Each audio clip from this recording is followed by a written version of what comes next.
says one day, son. Oh, hey, you're finally back. Don't worry, the cat is still in the bag. As I was saying, The Artful Escape is a game that blew my freaking mind. Yeah, I like being hyperbolical a bit, but man, just look at the art. The game starts with the menu music so good, I just sat there for 20 minutes, just bopping to it. Why you're a child of the river coming home tonight. But of course, what is a story without our main character? So we meet Francis, who's having a bit of a trouble figuring out who he is. You see, he's stuck in someone else's shadow, trying to be what everyone else wants him to be. A pretty standard story so far. Okay, whatever. To be fair, playing at this point I was like, good music, good visuals. I don't know if the game is for me. But then I saw those words. I saw the light and it began.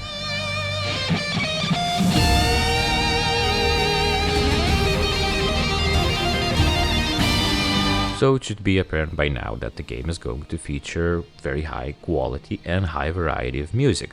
From what you've seen, you're probably thinking this is going to include a lot of folk songs or ballads. But listen, I can't get this alien song out of my head. You're welcome.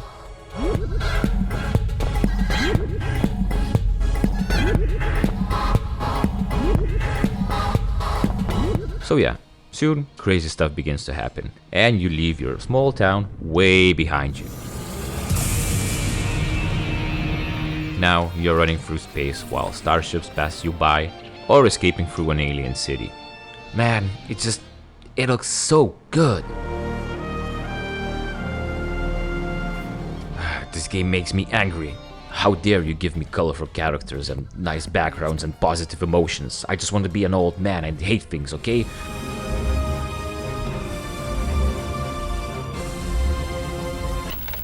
Oh no, it's my first video. You wouldn't dare to like and subscribe, would you? The best way to describe the Artful Escape's vibe is to mix colorful magic and sci-fi. And a little bit of psychedelic for a good measure. Crazy. I'll admit, the animation and character designs can look a bit simplistic at times, but that allows the game to have constant flow and speed. It's not over-focused on making everything look as good as possible.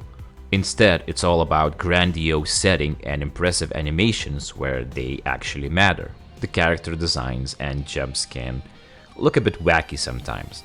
However, you're not really focused on the character for most of the game. You're constantly moving through the level and there's so much things going on.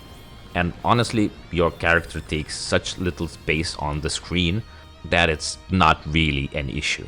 And it helps to hide not so stellar parts of the animation. Now, the main story is simple, maybe a bit cliché at times, but it doesn't overstay its welcome. The characters are fun to interact with as they grow and change throughout this short adventure. I also like that the game isn't over-focused on our main character's problems. You know, whoa, me, the artist. It has a bit more to it, and the side characters have their own problems and dilemmas. Of course, in this type of game, half of the character's vibe is created through voice acting. And I have to admit it, at first I thought, it's a bit stale and not really the match for the vibe that this game is going for. Buckaroo? Huh? You don't seem yourself. That's not really the case. While not everything is perfect, you do get to listen to a lot of wacky and fun performances. And the captain asked for you by name. Darling, you are divine. I am not. Some of them can even be a bit scary. We're all hungry for blood out here. Overall, I think they perfectly suit the style and the vibe the game is going for. Oh, baby, we'll have you back in time for breakfast. Well, maybe this guy is a bit too much. The triumph of the human spirit! Sorry about that. So, while the music and presentation is fantastic, The gameplay is more of a mixed bag. The Artful Escape is more of a experience rather than a standard game. The whole gameplay can be split into two parts: the walking simulator and the rhythmic part. I don't really love walking simulators or games that heavily rely on walking. Sometimes they can be a meditational experiences with hidden stories, but other times it feels like they are wasting your time and the developers just want a longer game. But you see, the Artful Escape isn't really a walking simulator, it's a rocking simulator.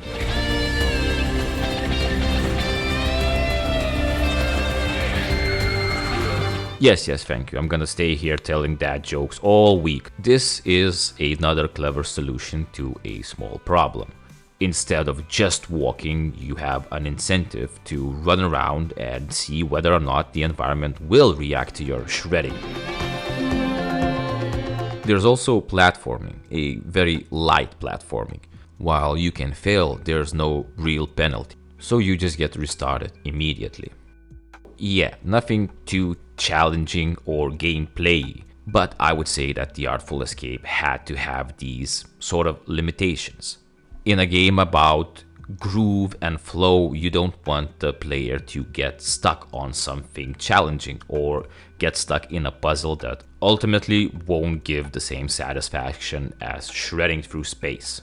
I mean, the developers put so much work creating these elaborate and beautiful backgrounds. They just want you to feel them, not think about them. The rhythmic parts are kind of similar. They're nothing that complex or difficult, but they do kind of ramp up in speed towards the end of the game. And I can't lie, I kind of felt a bunch of them. I also might have been drunk. The slight speed and complexity increase is sorta the only way you can have a progress. These songs can't be too difficult or they risk of breaking the flow and frustrating the player. So at least this allows you to feel like you've accomplished something in this journey.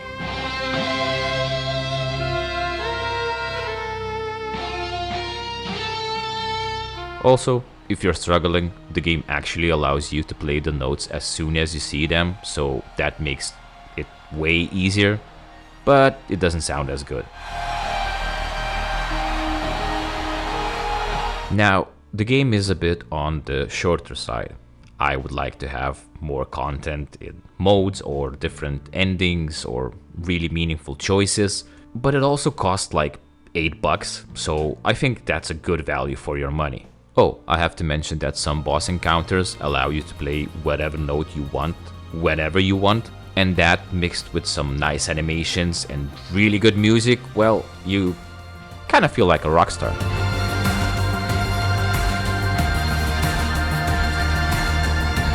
So I think the game finds a balance between having too much to do and having nothing to do. You're not required to interact with side characters or to activate the entire map to pass through, but if you want, there's always something to do no matter which part of the game you are in.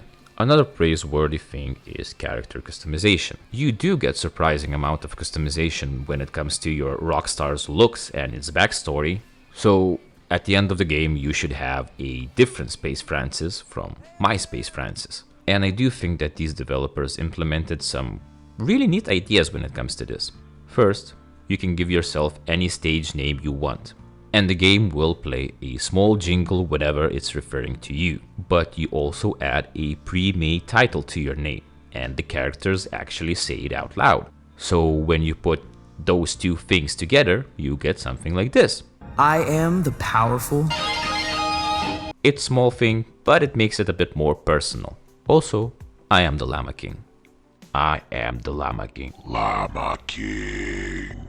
And I can write llama correctly because I'm stupid from Planet Stupid. That's my segue into saying that the game allows you to choose your origin planet. And not only that, you get a short interview to customize your backstory. And every choice, even if in a small way, actually plays a role in the end. Now, the last and arguably the best option is fashion, baby. Instead of having a single character creation screen where you choose everything, you get to run around a magical shopping mall, picking out everything you need from different stores. Like getting these socks here. Okay, where was I? You can mess around and create something cool, goofy, or unique looking, like my little goofy Francis right here. So, when at the end of the story, you add everything together, the characters, the vibe, the visuals, the small little choices, and the goddamn music, well, then you get one hell of an artful escape from reality.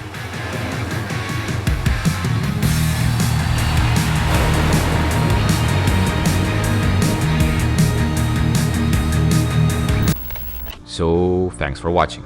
I honestly would like to know your opinion both about this game and, well, about this video. Starting YouTube seems like such an easy task, but it feels like such a mental burden. So yeah, anyway, comment, like, subscribe, share this with your friends saying, look at this goofy idiot. Alright, no more nonsense. I'll see you all next time.